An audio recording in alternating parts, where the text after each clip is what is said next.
Читањето книги ни отвора нови светови. Не учи да ги разбираме другите луѓе и да станеме подобри личности. Здраво, другарчиња! Јас сум Марија Талеска. Учам во основното општинско училиште Климент Охридски во Прилеп и сум 9-то одделение. Денес ќе ве запознам со куклата на Ана од Наде Стоилковиќ. Книга која никого не остава рамнодушен.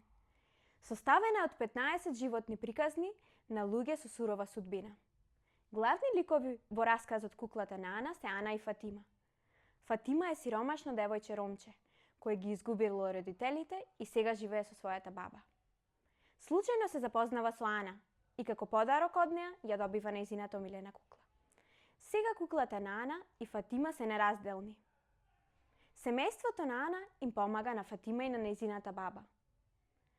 По крајот на зимата, Ана со нетрпение чека средбата со Фатима. Но се случува нешто непредвидливо.